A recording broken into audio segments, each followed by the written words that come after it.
The deep state is one of the greatest threats that America has ever faced.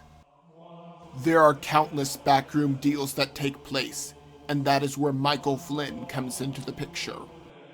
He had detailed information on the backroom deals within the Obama administration, and when Trump hired him, the deep state had to act quickly to cover up their misdeeds. We have text messages and notes in the margin that make it clear that the FBI was not seeking justice, but was acting to protect the elites. Now that Flynn is exonerated, I am sure that he has some stories to tell. Without having an operative that they can control in the White House, many strings are unraveling, and many more have yet to be pulled. In fact, transcripts now reveal that Obama knew that the FBI was targeting Flynn. Although he did not give him the Epstein treatment, he did try to have his career and reputation destroyed. Former Vice President Biden also tried to get intelligence to unmask the identity of the then private citizen, Michael Flynn. Even if he has no secrets to share about Russiagate, if they can do all of this to a national security advisor, what can they do to you?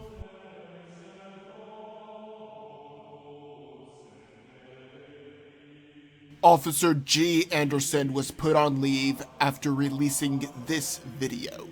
As a police officer, I'm compelled to make this video.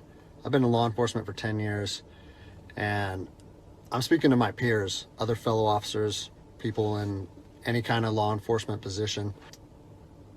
I've seen officers nationwide enforcing tyrannical orders against the people, and I'm hoping it's the minority of officers, but I'm not sure anymore, because every time I turn on the television, every time I look to the internet, I'm seeing people arrested or cited for going to church, for traveling on the roadways, for going surfing, opening their businesses, going to the park with their families, or doing nails out of their own house, using their own house as a place of business, and having undercover agents go there and arrest them and charge them with what?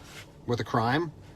I don't know what crime people are committing by doing nails in their own house, but we're seeing this more and more and more, and we need to start looking at ourselves as officers and thinking, is what I'm doing right? Now, I want to remind you that regardless of where you stand on the coronavirus, we don't have the authority to do those things to people just because a mayor or a governor tells you otherwise. I don't care if it's your sergeant or your chief of police.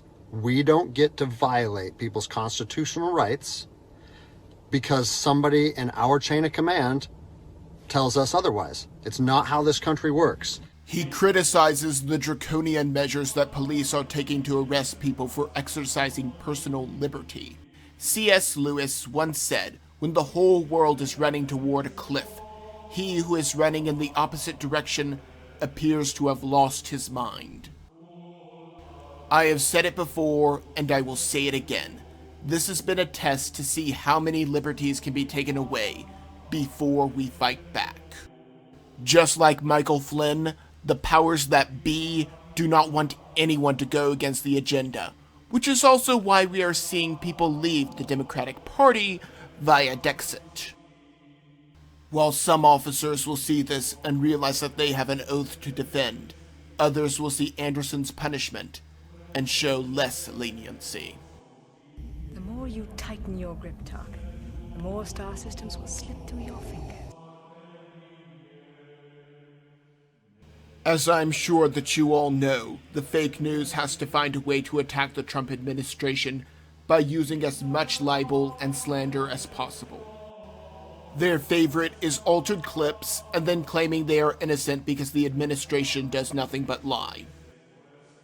First, here's what Attorney General Bill Barr said about General Flynn. Well, history's written by the winners, so it largely depends on who's writing the history. But I think a fair history would say it was a good decision because it upheld the rule of law. Here's what he showed his audience. Well, history's written by the winner, so it largely depends on who's writing the history. I was struck, Peggy, by the cynicism of the answer. It's a correct answer, but he's the Attorney General. He didn't make the case that he was upholding the rule of law. He was almost admitting that, yeah, this is a political job. There has to be a way to attack Barr, because there are no charges against Flynn, and he is standing up to the draconian restrictions in response to the China virus. Here is what Jimmy Kimmel showed his audience.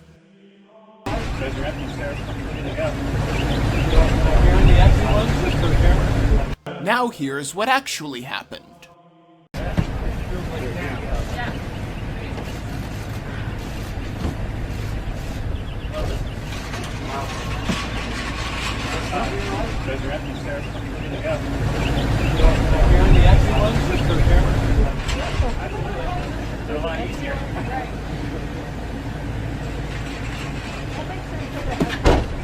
We know that liberals cannot take a joke because they spend all of their time looking for new things to be offended by.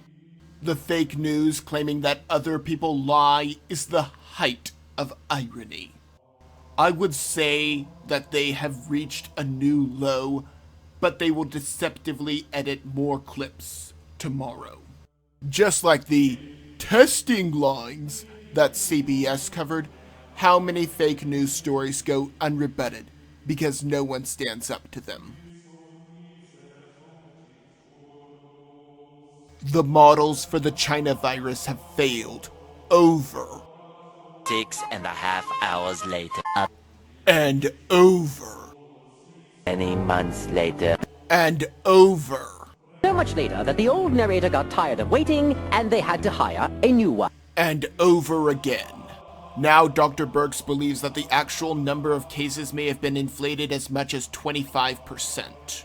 She was quoted saying that she did not trust anything out of the CDC. After all, doctors may as well put down the China virus even if there is no proof or the person is asymptomatic, just to get the government money. Meanwhile, some Democrats are so scared of the China virus that they want to keep schools closed in the fall. Senator Rand Paul pointed out that the mortality rate for 18 to 45 is 10 out of 100,000 or 0.1%.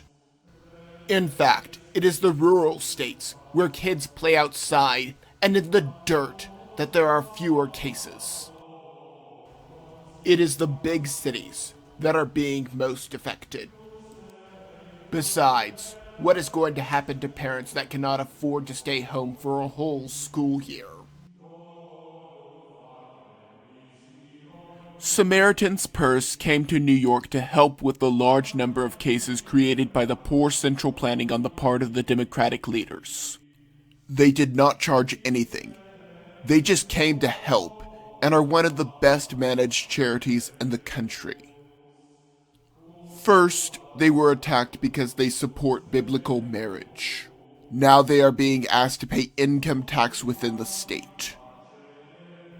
2 reasons why New York wants them to pay. Number 1, they are broke and worried that they will not get a bailout. Number 2, they want to discourage other charities from helping out, so that people depend entirely on the state. I thought charities like this were supposed to be tax exempt anyway.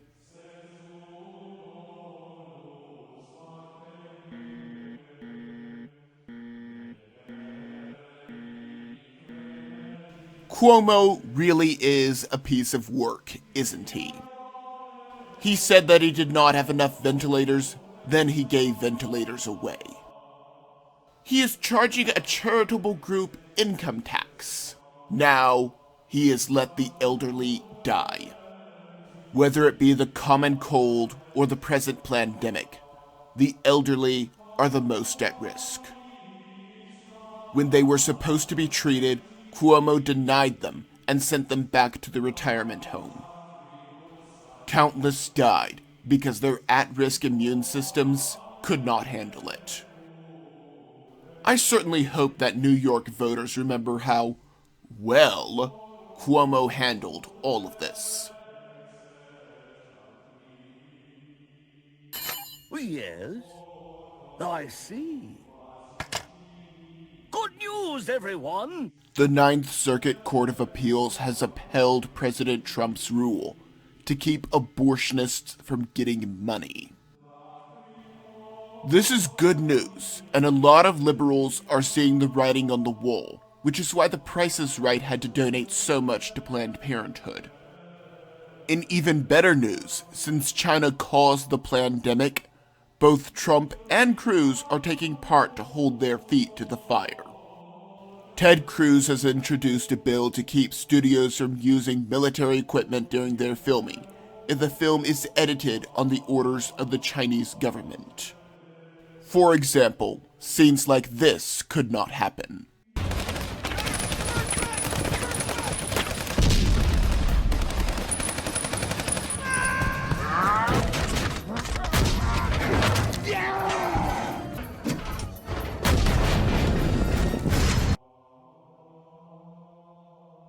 There have been a lot of changes made on the orders of China, such as the ancient one from Doctor Strange no longer being a Tibetan monk.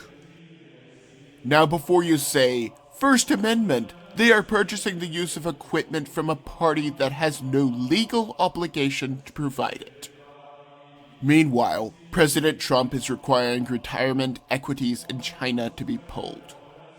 Now I am not even going to pretend to understand all of the legal mumbo-jumbo involved here, but the assets would be pulled for the same reason that they would be pulled from any other autocratic nation that executes its own citizens.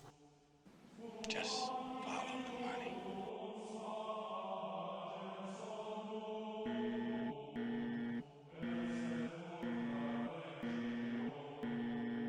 the money. Aubrey was jogging down the street when he was killed.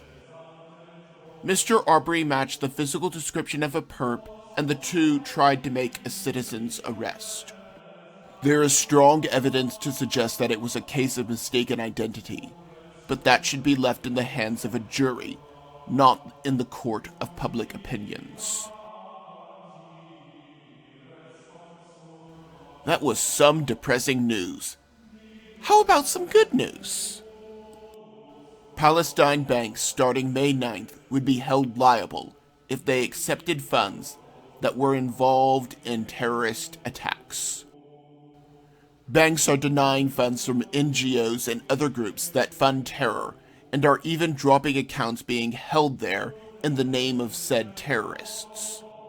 Their sort of action takes a lot of money, and without that, and the land they will soon be losing, we may soon have a lot fewer attacks. What will happen after that is anyone's guess. The economy was nearly brought to a standstill as a test run. The elites will try again in a few decades once those that experience this have died off. Now, since more companies are returning from China, and there is a new push to buy American, some economists are suggesting the damage could be wiped out. Only time will tell on that one. More than anything else, careers in technology will be increasing, and there will be more of a need for trade schools and less of a need for degrees in feminist dance studies. Maybe I'm just blowing smoke.